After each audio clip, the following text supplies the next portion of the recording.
Hello and good morning to all of you.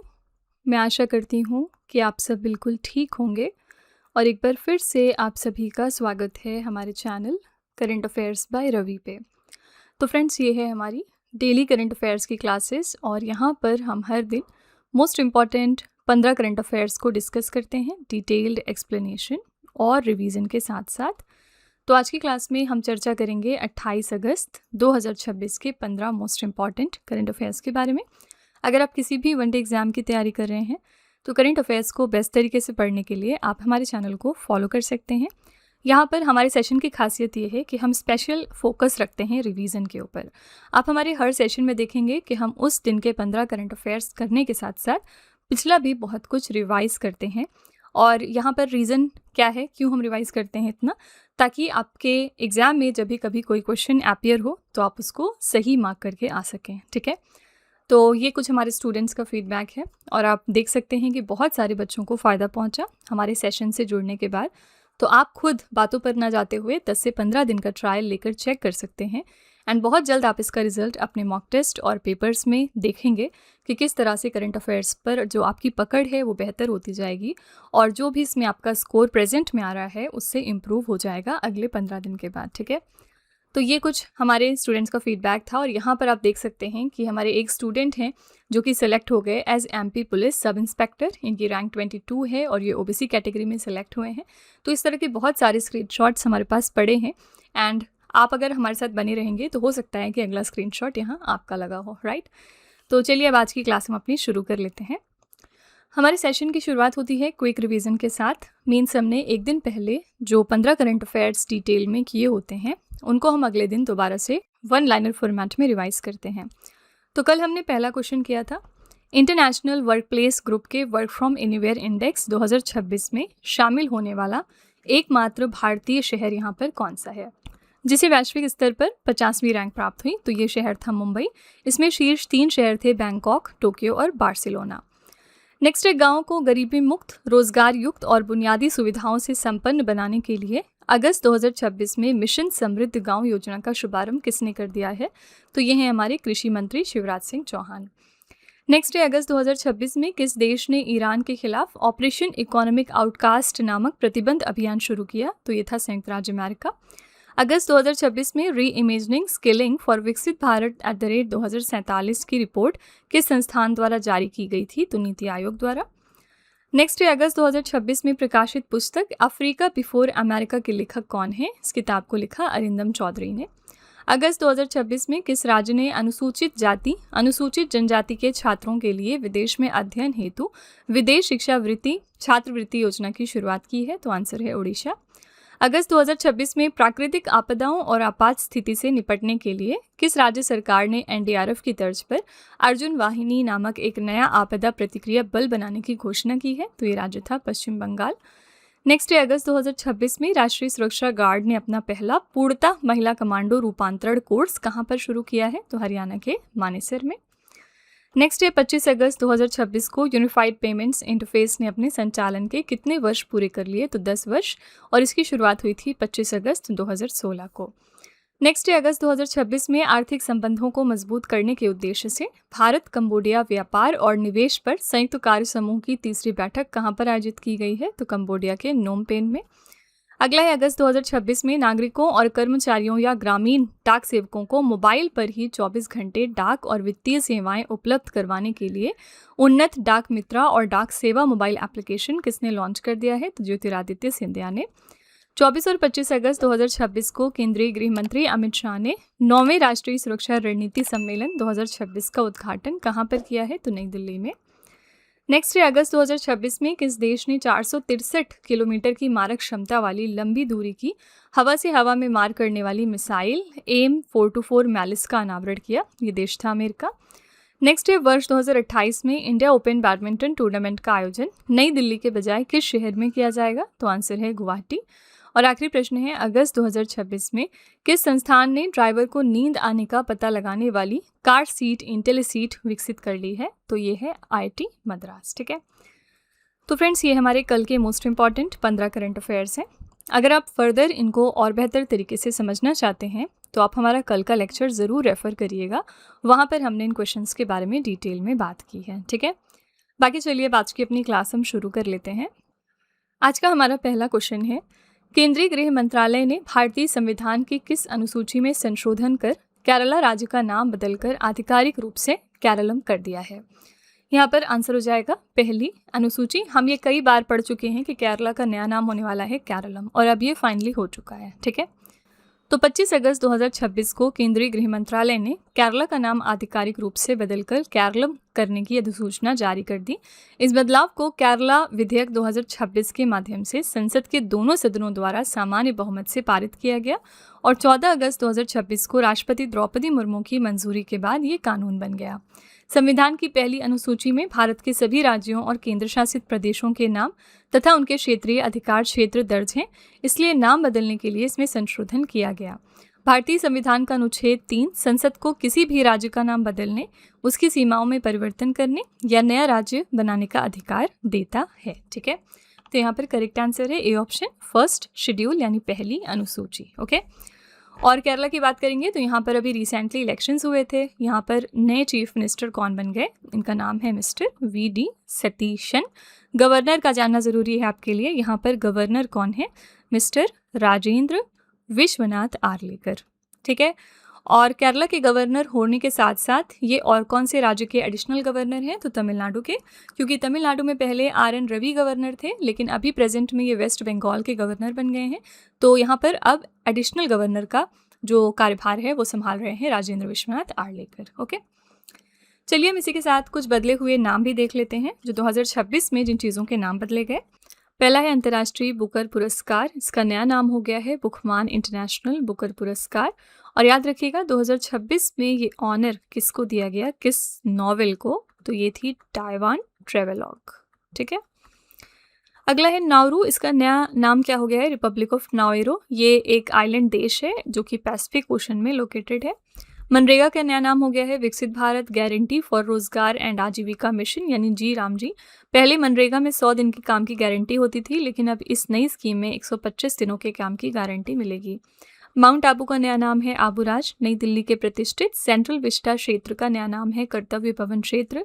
Sikkim के पाक्योंग हवाई अड्डे का नया नाम रख दिया गया त्रिलोचन पोखरेल हवाई अड्डा। पंजाब के जालंधर स्थित आदमपुर हवाई अड्डे का नया नाम पड़ गया श्री गुरु रविदास महाराज जी हवाई अड्डा। उत्तर प्रदेश के कुशीनगर जिले के फाजिल नगर का नया नाम है पावागढ़।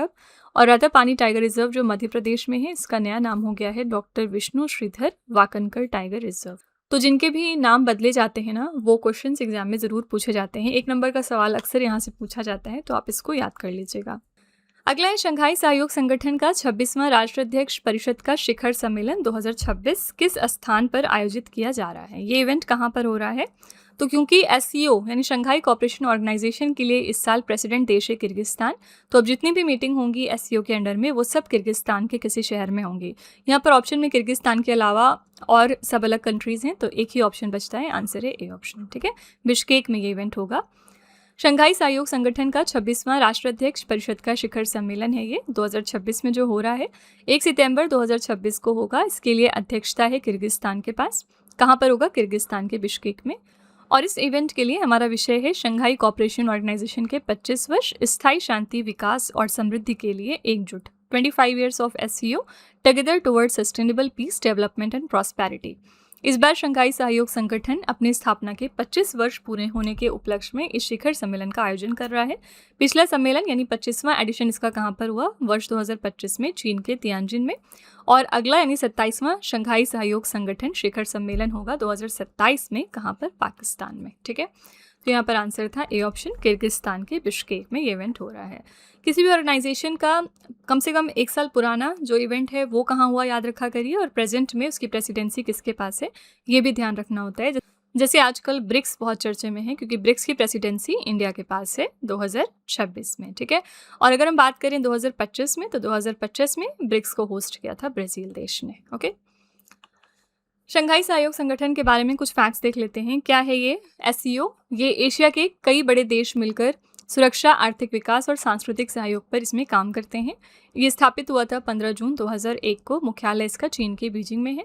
महासचिव हैं नुरलान यर्मेक बायेव। सदस्य देश इसमें कुल 10 हैं। भारत 9 जून 2017 को अस्ताना में शंघाई सहयोग संगठन शिखर सम्मेलन में पूर्ण सदस्य के रूप में शामिल हुआ था। शंघाई सहयोग संगठन की पहली बैठक कब हुई थी? 23 सितंबर 2003 को चीन के बीजिंग शहर में। ठीक है, और यहाँ पर इनके मेंबर्स देख लेते हैं कौन कौन है। कजाकिस्तान, चीन, किर्गिस्तान, रूस, Tajikistan, Uzbekistan, Bharat, Pakistan, Iran, Belarus. ठीक है, और इसमें याद रखिएगा कि बेलारूस सबसे लेटेस्ट नेशन है इस ऑर्गेनाइजेशन को ज्वाइन करने वाला। कब कब कौन सी कंट्रीज ने ज्वाइन किया आप यहाँ पर देख सकते हैं। ठीक है, नेक्स्ट है जनगणना 2027 के तहत स्वतंत्र भारत की पहली जाति आधारित गणना किस राज्य या फिर केंद्र शासित प्रदेश से शुरू हो गई है?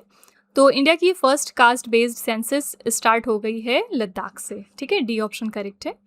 जनगणना 2027 के तहत स्वतंत्र भारत की पहली जाति आधारित स्वगणना केंद्र शासित प्रदेश लद्दाख में 17 से लेकर 31 अगस्त 2026 तक की जाएगी।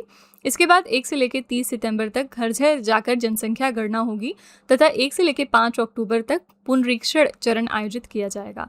लद्दाख में भौगोलिक स्थिति और भारी बर्फबारी के कारण ये प्रक्रिया देश के बाकी हिस्सों से पहले शुरू हो रही है। जनगणना 2027 के लिए ब्रांड एम्बेसडर हमारे हैं सुदर्शन पटनायक। ये फैक्ट याद रखिएगा, ये कौन है?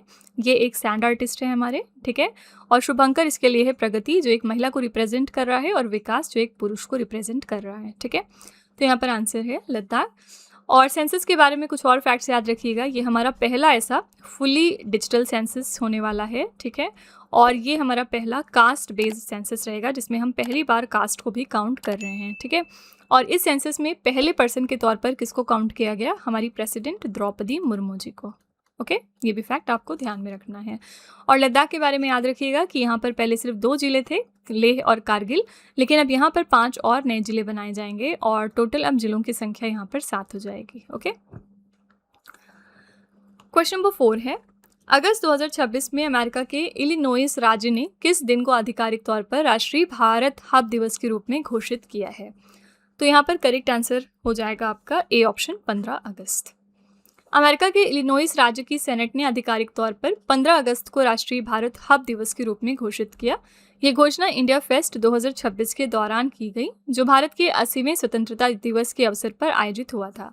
इलिनोइस संयुक्त राज्य अमेरिका के मध्य पश्चिम क्षेत्र में स्थित एक प्रमुख राज्य है। इसको राज्य का दर्जा कब मिला था? 3 दिसंबर 1818 को इसे अमेरिका का 21वां राज्य घोषित किया गया। यहाँ पर राजधानी है स्प्रिंगफील्ड। ठीक है, तो आंसर यहाँ पर हो जाएगा ए ऑप्शन 15 अगस्त। और अभी रिसेंटली याद रखिएगा कि जो यूएस स्टेट ऑफ कैलिफोर्निया है, इन्होंने अनाउंस किया है कि 8 नवंबर को दिवाली डे सेलिब्रेट करेंगे। ठीक है, 8 नवंबर को दिवाली डे इन्होंने अनाउंस कर दिया है। और इसके अलावा 4 यूएस के स्टेट्स हैं जिन्होंने 15 अगस्त को डिक्लेयर किया था एज द इंडिया डे। ये करंट अफेयर्स अभी पिछले हफ्ते हमने किया था। ठीक है, और ये कौन से यहाँ के स्टेट्स हैं? पहला हो गया न्यूयॉर्क, दूसरा था यहाँ पर न्यू जर्सी। ठीक है, और तीसरा है यहाँ पर मैसाचुसेट्स और चौथा है यहाँ पर डेलावेयर। ओके, तो ये 4 स्टेट्स हैं यूएस के जिन्होंने 15 अगस्त को डिक्लेयर किया था एज द इंडिया डे। ये सारे फैक्ट्स ध्यान में रखा करिए, कौन से यूएस स्टेट ने क्या डिसाइड किया, क्या अनाउंस किया। ठीक है, नेक्स्ट है विश्व जल सप्ताह 2026 कब से कब तक मनाया गया? वर्ल्ड वाटर वीक 2026 ये हमने रिसेंटली मनाया 23 से लेकर 27 अगस्त तक। विश्व जल सप्ताह 2026 का आयोजन 23 से लेकर 27 अगस्त तक किया गया। इसके आयोजक हैं Stockholm international water institute Sweden. Theme थी यहाँ पर हमारी लोगों और प्रगति के लिए जल, यानी water for people and progress. इस दिवस को मनाने का मुख्य उद्देश्य क्या है? नीति निर्माताओं, शोधकर्ताओं और विशेषज्ञों को एक साथ लाकर जलवायु परिवर्तन के बीच न्याय संगत और जल सुरक्षित भविष्य के लिए समाधान खोजना। ठीक है, और ये भी याद रखिएगा कि विश्व जल दिवस प्रतिवर्ष हम 22 मार्च को मनाते हैं। ओके, तो यहाँ पर आंसर है ए ऑप्शन। 23 से लेकर 27 अगस्त तक हमने वर्ल्ड वाटर वीक सेलिब्रेट किया है। और ये जो हम 22 मार्च को मनाते हैं विश्व जल दिवस, इसमें अगर आप 1 महीना ऐड कर देंगे तो क्या आ जाएगा? 22 अप्रैल। ठीक है, और 22 अप्रैल को भी एक इम्पॉर्टेंट डे हम सेलिब्रेट करते हैं, ये है अर्थ डे। कई बार एग्जाम में पूछा गया कि वैश्विक अर्थ दिवस कब हम मनाते हैं, तो आंसर है 22 अप्रैल। ठीक है, नेक्स्ट है 27 अगस्त 2026 को भारत वियतनाम संयुक्त समुद्री अभ्यास सहयोग हॉप टैग का दूसरा संस्करण कहाँ पर आयोजित हुआ? ये India Vietnam joint maritime exercise है सहयोग हॉप टैग, इसका 2nd एडिशन है और ये रिसेंटली मनाया गया है तमिलनाडु के चेन्नई शहर में। तो ये द्विपक्षीय समुद्री अभ्यास है सहयोग हॉप टैग और इसमें भागीदार देश हैं भारत और वियतनाम। शामिल सेना थी भारतीय तटरक्षक बल और वियतनाम तटरक्षक बल। ये इवेंट हुआ तमिलनाडु के चेन्नई में, दूसरा संस्करण था ये। इस ड्रिल के लिए वियतनाम तटरक्षक बल का जहाज CSB 8002 एक 6 सदस्यीय प्रतिनिधि मंडल के साथ चेन्नई पहुंचा। उद्देश्य क्या था? समुद्री सुरक्षा, प्रदूषण नियंत्रण, कानून प्रवर्तन और दोनों बलों के बीच तालमेल को मजबूत करना। इसका पहला संस्करण हुआ था केरला के कोची में 2024 में। ठीक है, तो यहाँ पर करेक्ट आंसर है ए ऑप्शन, चेन्नई के, तमिलनाडु के चेन्नई में ये इवेंट हुआ। और वियतनाम के साथ हम एक और इम्पॉर्टेंट एक्सरसाइज करते हैं, इसका नाम है विन बैक्स। ठीक है, कल मैंने आपको बताया था कि सिन बैक्स अलग है और सिम बैक्स अलग है, सब मिलते जुलते हैं बिल्कुल, विन बैक्स भी यहाँ पर। तो विन बैक्स तो हम वियतनाम के साथ करते हैं, सिन बैक्स हम करते हैं कैम्बोडिया के साथ, कैम्बोडिया देश के साथ, और सिम बैक्स नाम की एक्सरसाइज हम करते हैं सिंगापुर देश के साथ। ठीक है, तो कंफ्यूज नहीं करिएगा। ओके, नेक्स्ट है भारतीय नौसेना 31 अगस्त 2026 को किस स्थान पर निस्तार श्रेणी के अपने दूसरे स्वदेशी डाइविंग सपोर्ट वेसल INS निपुण को कमीशन करेगी। INS निपुण हमारा कमीशन होने जा रहा है मुंबई शहर में। ठीक है, भारतीय नौसेना 31 अगस्त 2026 को मुंबई के नेवल डॉकयार्ड में निस्तार श्रेणी के दूसरे स्वदेशी डाइविंग सपोर्ट वेसल INS निपुण को कमीशन करेगी। इसके निर्माण करता है हिंदुस्तान शिपयार्ड लिमिटेड, विशाखापट्टनम। मुख्य कार्य देखेंगे तो ये गहरे समुद्र में गोताखोरी, पानी के नीचे हस्तक्षेप और पनडुब्बी बचाव अभियानों को मजबूती देगा। इसकी लंबाई 118 मीटर, विस्थापन 8560 टन से अधिक तथा लगभग 75% स्वदेशी सामग्री यहाँ पर यूज हुई। ठीक है, कुछ संदर्भों में 80% भी ये वैल्यू दिखाई देती है। इससे पहले श्रेणी के पहले स्वदेशी डाइविंग सपोर्ट वेसल INS निस्तार को 18 जुलाई 2025 को विशाखापट्टनम में हमने कमीशन किया था। ठीक है, तो यहाँ पर आंसर हो जाएगा बी ऑप्शन, मुंबई। और मैंने आपको बहुत बार कहा है कि जितनी भी शिप्स हमारी इस तरह से न्यूज़ में आती हैं उनके नाम याद रखा करिए। जैसे INS सुदर्शिनी, ये एग्जाम में ज़रूर पूछा जा सकता है, क्योंकि INS सुदर्शिनी कहाँ गई थी? USA गई थी। ठीक है, कब गई थी? 4 जुलाई को, क्योंकि 4 जुलाई को USA का इंडिपेंडेंस डे सेलिब्रेट होता है। तो इस इवेंट पर INS सुदर्शिनी गई थी पार्टिसिपेट करने। ठीक है, तो ये क्वेश्चन भी आपसे एग्जाम में पूछा जा सकता है। नेक्स्ट है अगस्त 2026 में नेपाल में आई भयानक बाढ़ के बाद भारत ने वायुसेना के किस विमान के जरिए 10 टन राहत सामग्री और मेडिकल सप्लाई नेपाल देश को भेजी है। हम जानते हैं कि नेपाल में बहुत ही भयानक बाढ़ आ रही है और इसके लिए हमने यहाँ पर कौन सा एयरक्राफ्ट यूज़ किया इनकी मदद के लिए? तो C-130J हरक्यूलिस। ठीक है, नेपाल में 26 अगस्त 2026 को तिब्बत सीमा से सटे इलाकों में ग्लेशियर लेक आउटबर्स्ट फ्लड और बड़े पैमाने पर हिमस्खलन के कारण अचानक भयानक विनाशकारी बाढ़ आ गई। और कारण क्या था? तिब्बत सीमा के पास हिमालय क्षेत्र में ग्लेशियर के टूटने और मलबा आने से लेंदे नदी का रास्ता रुक गया, जिससे अचानक सैलाब आ गया। इसके बाद भारत ने वायुसेना के C-130J सुपर हरक्यूलिस विमान के जरिए 10 टन राहत सामग्री और मेडिकल सप्लाई नेपाल भेजी है। ये राहत सामग्री हिंडन एयरबेस से काठमांडू पहुंचाई गई। ठीक है, तो यहाँ पर आंसर था C option, C-130J Hercules. Okay, Nepal में अभी पिछले दिनों इलेक्शंस हुए थे और यहाँ पर प्राइम मिनिस्टर कौन है? इनका नाम है बलेन शाह। ठीक है, इन्होंने रिप्लेस किसको किया था? इन्होंने सुशीला कार्की को रिप्लेस किया था। इसी के साथ याद रखिएगा, सुशीला कार्की पहली फीमेल प्राइम मिनिस्टर बनी थी नेपाल की हिस्ट्री में। ठीक है, नेक्स्ट है अगस्त 2026 में चीन में आयोजित Lishui international inline freestyle open 2026 में स्केटिंग में भारत के लिए पहला पदक किसने जीता है? यहाँ पर भारत के लिए पहला पदक इसमें जीता है श्रेयसी जोशी ने। चीन के लिशुई में आयोजित Lishui international inline freestyle open 2026 में स्केटिंग में भारत के लिए पहला पदक श्रेयसी जोशी ने जीत लिया। इन्होंने सीनियर महिला क्लासिक स्लैलम श्रेणी में कांस्य पदक जीता। वो इस वैश्विक चैंपियनशिप के इतिहास में पदक जीतने वाली पहली भारतीय स्केटर बन गई और ये महाराष्ट्र के पुणे की रहने वाली हैं। ठीक है, तो यहाँ पर आंसर है डी ऑप्शन, श्रेयसी जोशी। कोई भी चीज़ पहली बार होती है तो वो डेफिनेटली इंपॉर्टेंट है। ये इंडिया का पहला मेडल था, ब्रोंज मेडल इस इवेंट में। इसी के साथ इंडिया का पहला मेडल जापान ओपन में किसने जीत लिया है, यानी पहली बार जापान ओपन का जो वुमेन सिंगल्स था वो किसने जीत लिया? इनका नाम है PV सिंधु। ठीक है, इस वजह से ये काफ़ी चर्चे में रही। PV सिंधु इस वजह से भी इस साल न्यूज़ में थी क्योंकि ये चेयर के तौर पर चुनी गई हैं BWF के एथलेटिक्स कमीशन में। ठीक है, और 2026 से लेकर 2029 तक का इनका टेन्योर रहेगा। ठीक है, तो ये भी फैक्ट याद रखिएगा। नेक्स्ट है अगस्त 2026 में गोवा शिपयार्ड लिमिटेड ने आदम्या श्रेणी के किस 7वें स्वदेशी रूप से निर्मित फास्ट पेट्रोल वेसल को भारतीय तटरक्षक बल को सौंप दिया? ये हमारा कौन सा 7th इंडिजिनस तरीके का बनाया गया फास्ट पेट्रोल वेसल है अदम्या क्लास का। इसका नाम है Indian coast guard ship Ajit. ठीक है। अगस्त 2026 में गोवा शिपयार्ड लिमिटेड ने अदम्या श्रेणी के 7वें स्वदेशी fast patrol vessel ICGS Ajit को भारतीय तटरक्षक बल को सौंप दिया। इसके निर्माता हैं गोवा शिपयार्ड लिमिटेड। ये पोत 51.43 मीटर लंबा और 8 मीटर चौड़ा है, जिसका कुल विस्थापन लगभग 330 टन है। इसकी अधिकतम गति 27 नॉट से अधिक है और ये 1500 समुद्री मील की दूरी तय करने में सक्षम है। इसका उपयोग तटीय गश्त, समुद्री डकैती विरोधी अभियानों, तस्करी रोकने और खोज एवं बचाव कार्यों के लिए किया जाएगा। तो यहाँ पर आंसर था B option, Indian coast guard ship Ajit. Okay. Next है अगस्त 2026 में केंद्रीय मंत्री जी किशन रेड्डी ने क्रिटिकल मिनरल्स इनोवेशन हैकेथॉन 2026 का शुभारंभ कहाँ पर कर दिया है। इसका शुभारंभ रिसेंटली नई दिल्ली में हो गया है। केंद्रीय मंत्री जी किशन रेड्डी ने क्रिटिकल मिनरल्स इनोवेशन हैकेथॉन 2026 का शुभारंभ नई दिल्ली से किया। इस हैकेथॉन का आयोजन जवाहरलाल नेहरू एल्यूमिनियम अनुसंधान विकास एवं डिजाइन केंद्र नागपुर द्वारा किया गया।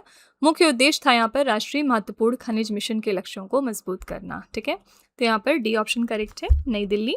और इसी के साथ याद रखिएगा कि 2027 में नई दिल्ली वेन्यू रहेगा हमारी 5th edition of coast guard summit के लिए। ठीक है। यानी जो 5वां एडिशन है कोस्ट गार्ड समिट का, ये अगले साल होगा नई दिल्ली में। नेक्स्ट है अगस्त 2026 में किस संस्थान ने रक्षा क्षेत्र के लिए 3 स्वदेशी माइक्रो और लघु गैस टरबाइन इंजनों NJ05, NJ50 और NJ100 का अनावरण कर दिया है। यहाँ पर आंसर हो जाएगा बेंगलुरु का वैज्ञानिक तथा औद्योगिक अनुसंधान परिषद, राष्ट्रीय एरोस्पेस प्रयोगशालाएं। अगस्त 2026 में वैज्ञानिक एवं औद्योगिक अनुसंधान परिषद की बॉडी राष्ट्रीय एरोस्पेस प्रयोगशालाओं ने नई दिल्ली में 3 स्वदेशी माइक्रो और लघु गैस टरबाइन इंजनों NJ05, NJ50 और NJ100 का अनावरण किया। इन तीनों इंजनों की थ्रस्ट क्षमता क्रमशः 5 किलोग्राम, 50 किलोग्राम और 100 किलोग्राम है। इन इंजनों का उपयोग सामरिक मानव रहित हवाई वाहनों, ड्रोन इंटरसेप्टर और कॉम्पैक्ट मिसाइल सिस्टम में किया जाएगा। ठीक है। तो यहाँ पर आंसर है डी ऑप्शन। अगले अगस्त 2026 में भारतीय प्रतिभूति और विनिमय बोर्ड ने बाजार अवसंरचना संस्थानों के लिए कौन सा एक फ्रेमवर्क पेश किया। तो सेबी ने यहाँ पर पेश किया है IT रेजिलियंस इंडेक्स फ्रेमवर्क। इसके बारे में थोड़ी बात कर लेते हैं। अगस्त 2026 में सेबी ने बाजार अवसंरचना संस्थानों के लिए सूचना प्रौद्योगिकी लचीलापन सूचकांक ढांचा पेश किया। उद्देश्य इसका स्टॉक एक्सचेंजों और डिपॉजिटरी जैसे MIIs की IT प्रणालियों की तकनीकी मजबूती और सुरक्षा का आकलन करना, इसे पूरी तरह से लागू करने और अर्ली वार्निंग सिस्टम को सक्रिय करने की अंतिम तिथि 28 फरवरी 2027 तय की गई है। सेबी की बात करेंगे तो इसका गठन हुआ था 12 अप्रैल 1988 को। इसे सेबी अधिनियम 1992 के माध्यम से 30 जनवरी 1992 को वैधानिक अधिकार दिए गए थे। इसका मुख्यालय महाराष्ट्र के मुंबई में है और इसके अध्यक्ष हैं तुहिन कांता पांडे। ठीक है। तो यहाँ पर करेक्ट आंसर था B option, IT resilience index framework. अगला है अगस्त 2026 में केंद्रीय मंत्री चिराग पासवान ने भारत के सूक्ष्म खाद्य उद्यमों को प्रदर्शित करने वाले PM FME बाजार और PM FME कॉन्क्लेव 2026 का उद्घाटन कहाँ से कर दिया। इसका उद्घाटन हो गया है नई दिल्ली से। इसका full form first of all क्या है, प्रधानमंत्री formalisation of micro food processing enterprises scheme, यानी प्रधानमंत्री सूक्ष्म खाद्य उद्योग उन्नयन योजना। केंद्रीय मंत्री चिराग पासवान ने PM FME बाजार और PM FME कॉन्क्लेव 2026 का उद्घाटन इंडिया हैबिटेट सेंटर नई दिल्ली में किया। इस कार्यक्रम का आयोजन खाद्य प्रसंस्करण उद्योग मंत्रालय द्वारा किया गया। इस सम्मेलन का मुख्य उद्देश्य क्या था, सूक्ष्म खाद्य प्रसंस्करण पारिस्थितिकी तंत्र को मजबूत करना और छोटे उद्यमियों को वित्त, तकनीक व नए बाजारों तक पहुंच प्रदान करना। ठीक है। तो यहाँ पर डी ऑप्शन करेक्ट है, नई दिल्ली।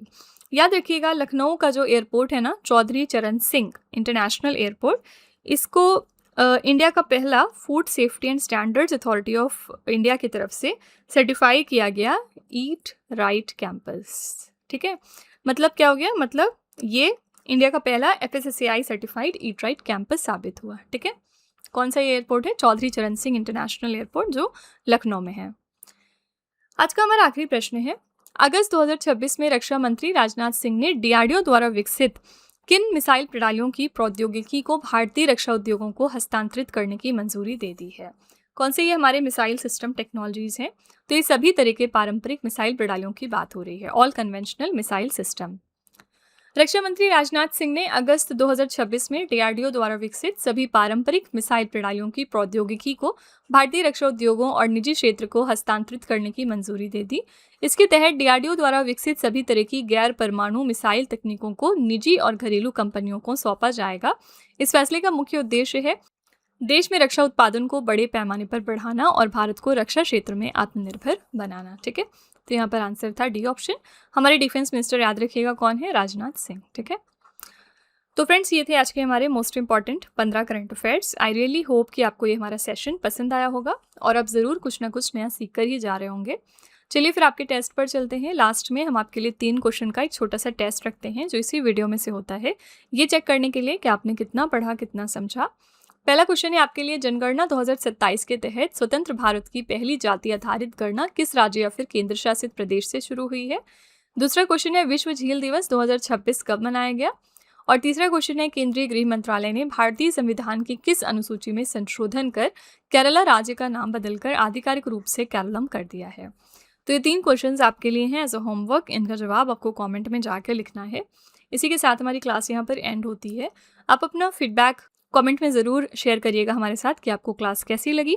इन केस आपके पास कोई सजेशन है, कुछ आप इसमें इम्प्रूवमेंट चाहते हैं, तो आप वो भी कमेंट में लिख सकते हैं। डेफिनेटली हम उसको रिव्यू करेंगे। ठीक है, तो फ्रेंड्स चलिए फिर कल मिलते हैं कल के सेशन में। Till then stay tuned. Thank you so much for watching. Also don't forget to like, share and subscribe our channel. तो फ्रेंड्स वीडियो को एंड करने से पहले बस यहाँ पर एक छोटी सी इन्फॉर्मेशन है आपके लिए। अगर आपको हमारी जीएस या फिर करंट अफेयर्स की ई बुक चाहिए तो आप उसके लिए हमारी वेबसाइट www.ravibookspdf.com को रेफ़र कर सकते हैं। यहाँ पर आपको ऐसी मंथली मैगजीन्स भी मिल जाएंगी सेपरेट मंथ की, जिसमें हमने 600 से ज़्यादा क्वेश्चंस बहुत ही डिटेल में डिस्कस किए हैं। आप देख सकते हैं कि हर क्वेश्चन को हमने किस तरह वेल एक्सप्लेन किया है, highlights, important point, static GK और पिक्चर्स का यूज़ करते हुए, ताकि आपको प्रॉपर अंडरस्टैंडिंग हो सके। तो अगर आप इंटरेस्टेड हैं तो आप इस नंबर को रेफ़र करिएगा 9888749999। ठीक है, ये हमारी बुक्स की वेबसाइट है जिसका नाम है www.raviaditipublication.com। यहाँ पर आपको डिफरेंट बुक्स मिल जाएंगी, जैसे कि 25,000 प्लस जीके जीएस की ये वाली 1 लाइनर बुक है।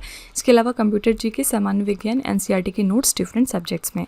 तो इसके लिए भी आप इसी नंबर को रेफ़र कर सकते हैं अगर आप इंटरेस्टेड हैं तो। साथ ही ये है हमारा mobile application Ravi study app. Play store पर जाकर आप इसको अपने फ़ोन में यहाँ से इंस्टॉल कर सकते हैं। इसमें आपको डिफरेंट कैटेगरीज़ मिलेंगी और बहुत सारे फीचर्स मिलेंगे जिनकी हेल्प से आप अपनी प्रिपरेशन को बेहतर कर सकते हैं। इसमें एक कैटेगरी यहाँ पर आपको मिलती है करंट अफेयर्स पेड वीडियो की। ये हमारा एक तरह का कॉम्बो DCA का कोर्स है जिसमें आपको एड फ्री वीडियो मिलेगा फर्स्ट ऑफ ऑल। देन यहाँ पर 15 क्वेश्चंस का क्विज आपको देते हैं हम। 15 क्वेश्चंस का PDF है एक्स्ट्रा की पॉइंट्स के साथ साथ, और इस कोर्स के लिए हम आपको लाइफ टाइम वैलिडिटी भी प्रोवाइड करते हैं। तो अगर आप इसमें से कोई भी कोर्स परचेज करना चाहते हैं तो उसके लिए आप इस नंबर को रेफ़र कर सकते हैं। ठीक है।